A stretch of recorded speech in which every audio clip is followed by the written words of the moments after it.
Well, thank you so much for inviting me, to Michael and to Georges for organizing this conference, and to the museum for hosting it.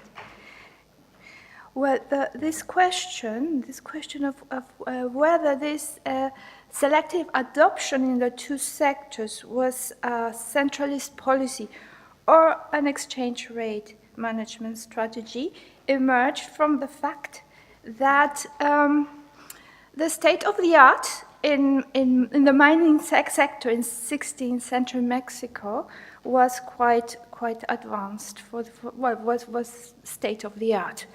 Yeah, they had the techniques that Georgius Agricola describes in his De Re Metallica. Yeah, they were implemented, and that was the state of the art of the time. Also, those techniques were adapted to the geographical conditions of Mexico. Of course, Freiberg in Saxony has a different geography from the frontier, dry, arid frontier in Mexico. So there had to be adaptations. So there were really technical improvements of the techniques, but they were just incremental. They were not radical as such. They were not reinvented. All of them, we can find them in Agricola in essence, but they were adapted to the geographical conditions of Mexico. Also, what was adapted was the scale of production.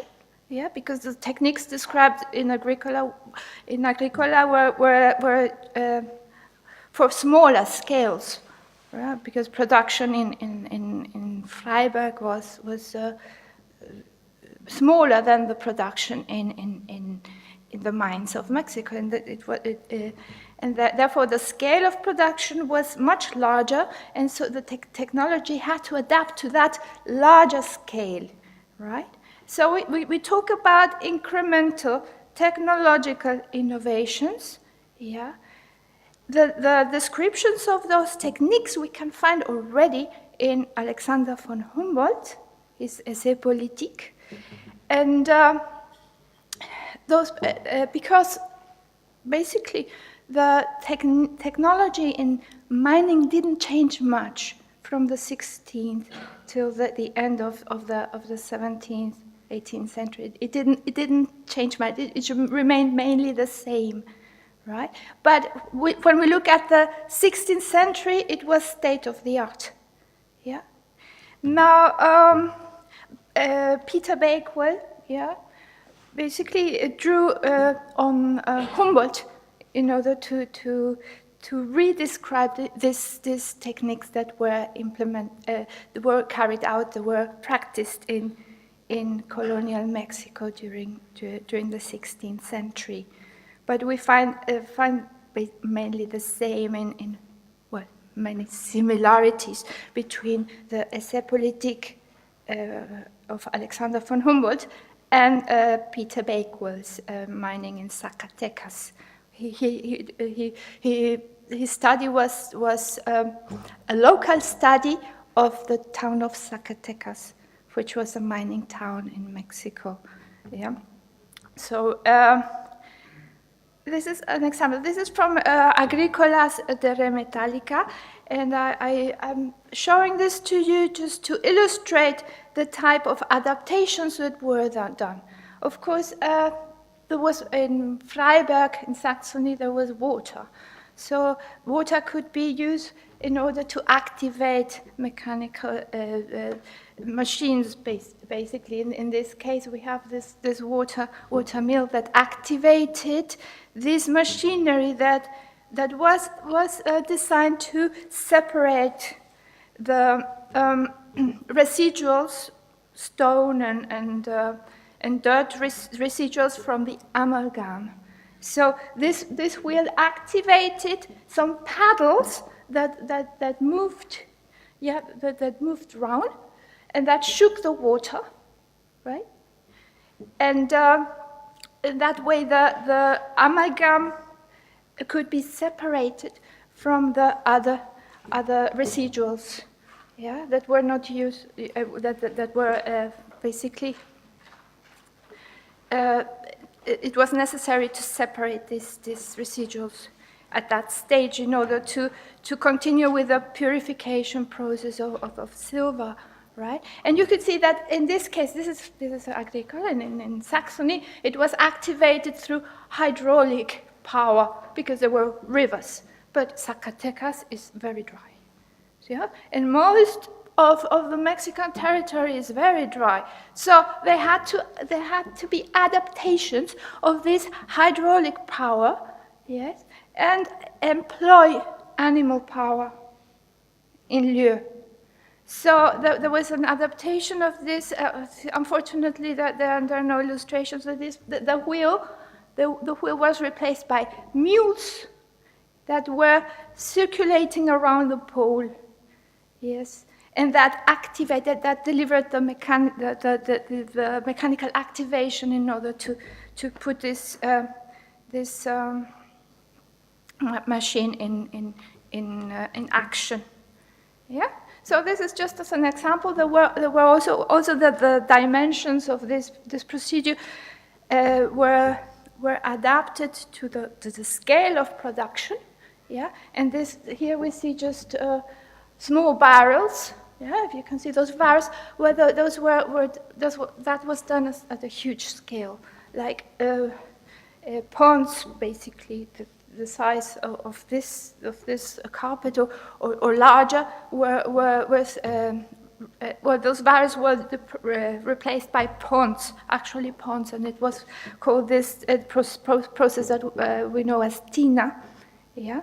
It's basically the same process as described in Agricola, but at a grand scale, and adapted to the geographic conditions of Mexico.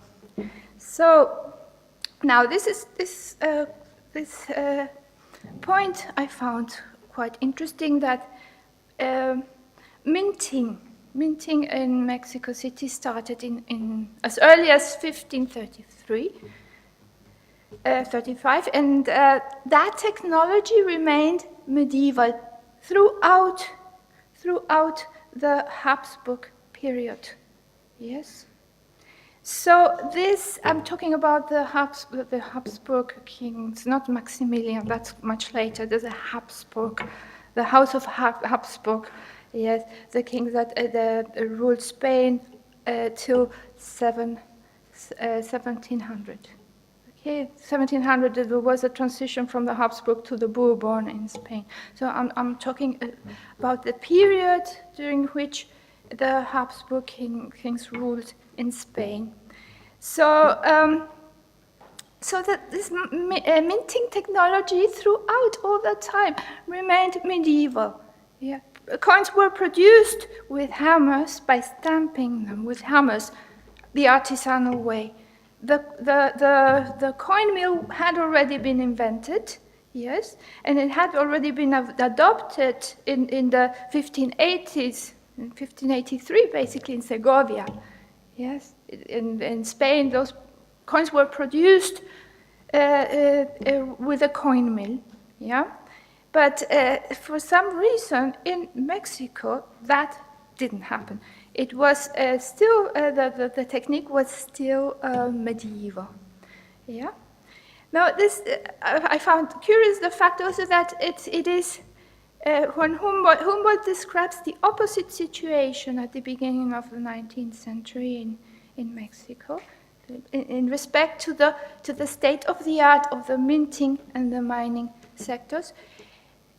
Humboldt criticizes basically the backwardness of the technology in mining, but he's quite in awe of the mint, Mexico City Mint, which he describes as the most advanced and most efficient one in the world at that time. Yeah, well, that situation was the other way around in the 16th century and throughout the period of the Habsburg kings in Spain. So the coin mill, well, but this is my point. The coin mill was introduced in Mexico only in 1732. Yeah, and it's only when after the Bourbon kings took over, and throughout all that time, well, this was this very restricted monetary supply. Yeah, and despite the fact that money was scarce, and there were repeated pleas by miners to increase the monetary base, but that didn't happen. That was not done. Yeah.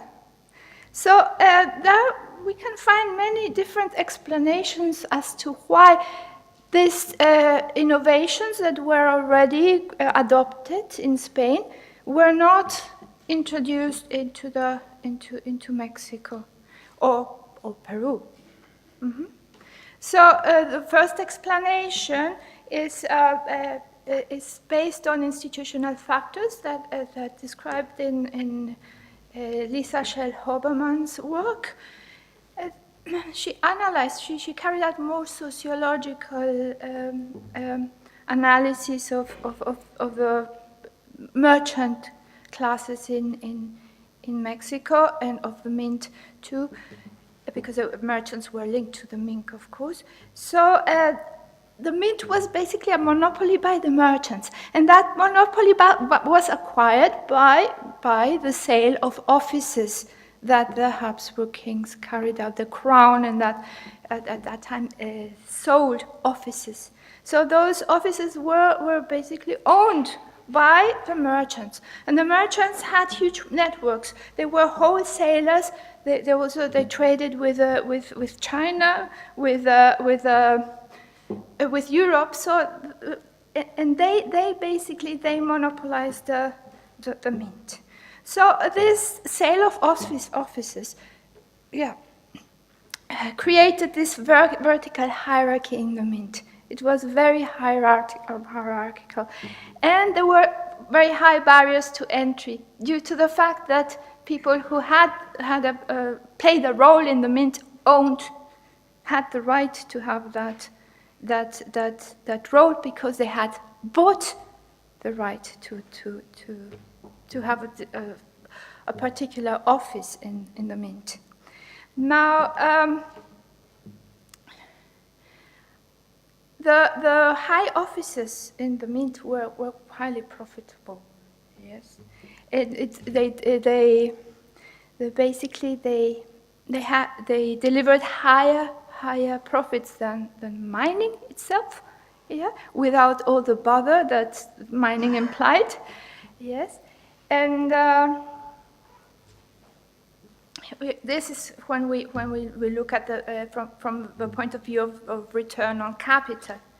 But as I said before, the ownership of offices, yes, had as a consequence the formation of these high barriers to entry. Yeah, so that the mint was a monopoly.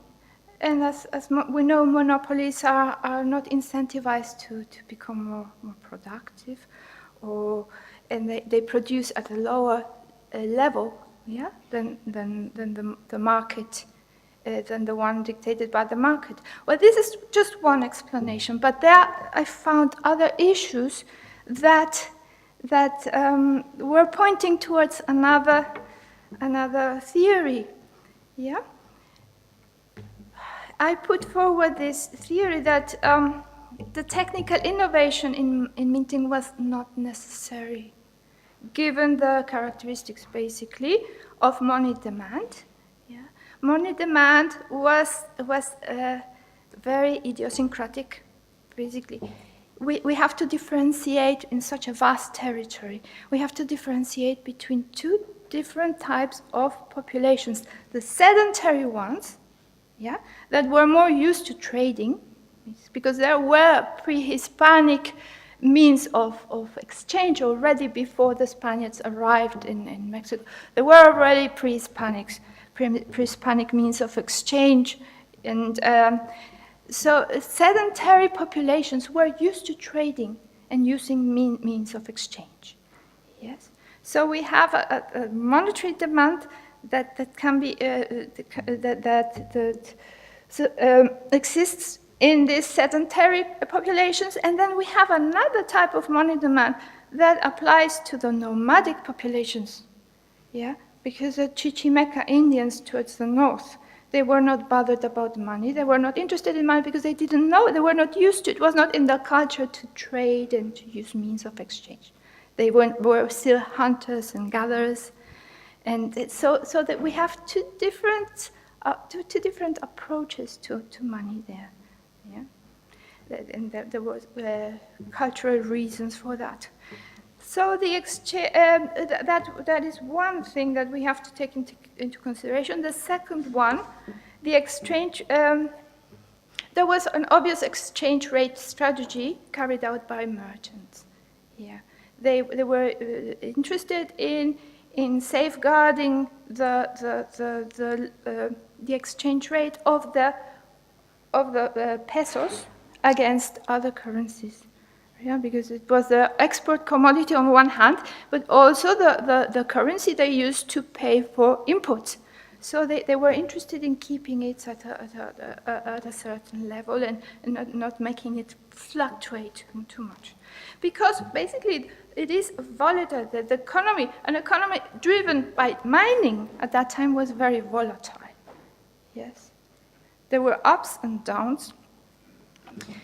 When a volatile industry drives the economy of a region, we have volatility, spillovers into other sectors too. So there was this exchange rate strategy was a way of mitigating this volatility that was a result of basically the intrinsic volatility of the mining sector. And then we have another interesting point that Peter Bakewell already points out, is the declining value of silver. Yes, that went in line with the so-called price revolution, yeah, in the 16th and 17th century. So we have to take all these three things into consideration, yeah. This is the depreciation of silver in respect to gold in Europe, according to Spooner, or basically between 1500 and 1675, it depreciated about 25%, and between 1500 and 1525, 17%.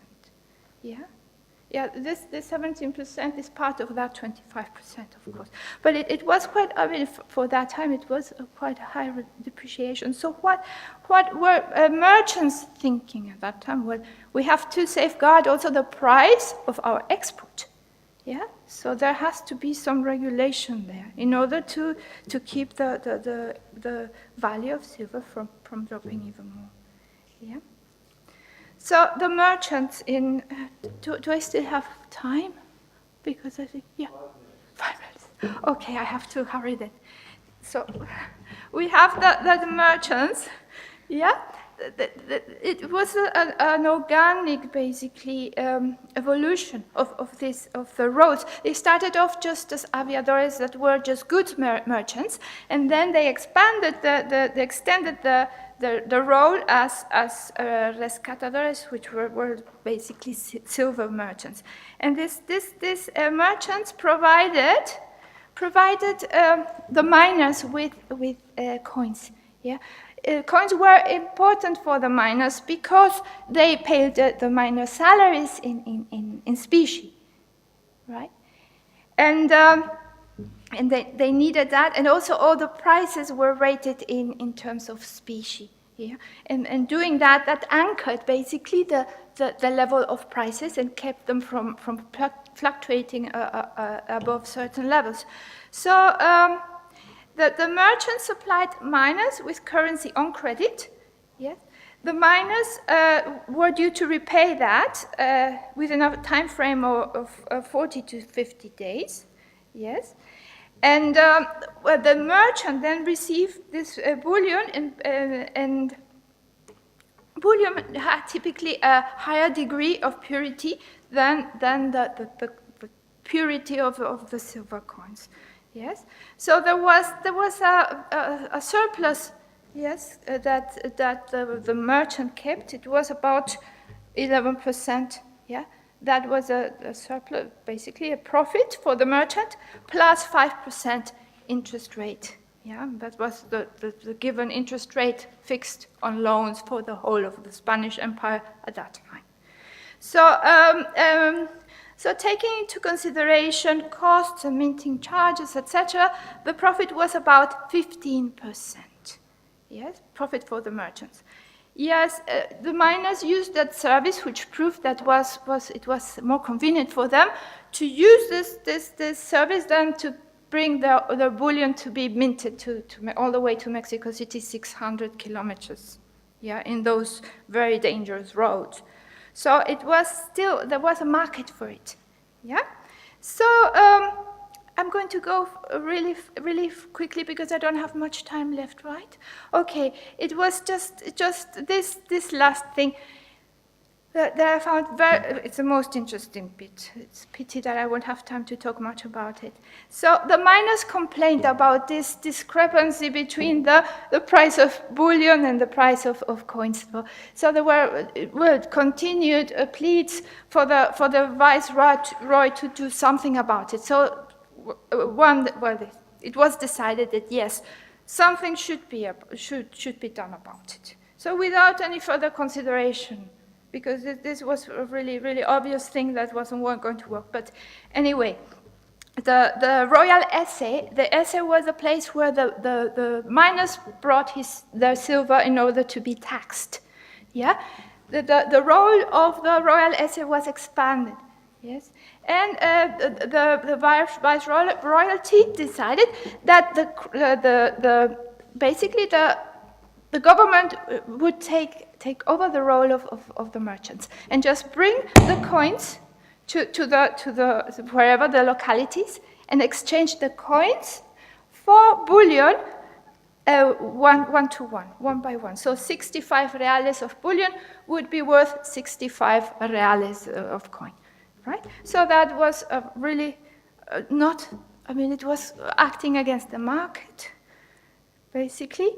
And what happened is, obviously, the prices of commodities increased because it was a de facto depreciation of the real, basically. So the commodity prices increased.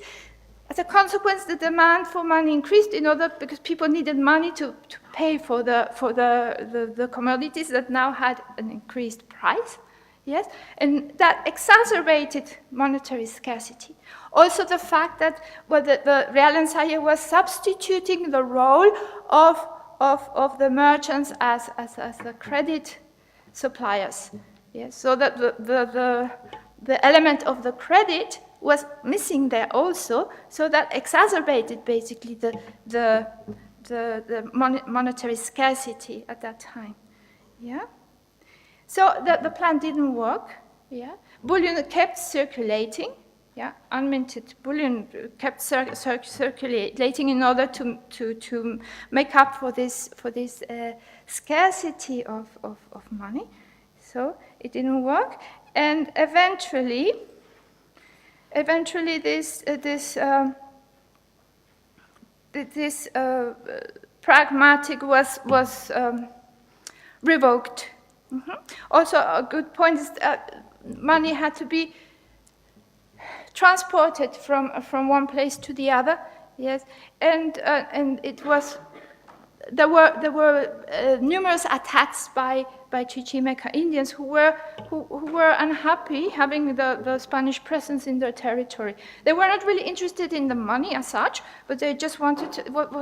There was war in the frontier at that time. So it was they in many cases the carts that were carrying the specie or the bullion were attacked. So that posed a huge problem. It didn't work. This policy by the government didn't work. It was revoked in 1625. All the information about this episode is very fractionary and very, very, very unclear. Yes, there hasn't been much done about it. There's one one article written in the 1950s, and the sources, some are printed, but they are more difficult to get the hold of than going to the archives. So it's something that's not very clear, and I think it deserves a bit more of attention. So it was revoked in 1625, but it was never. It never worked. From the beginning, bullion started circulating again.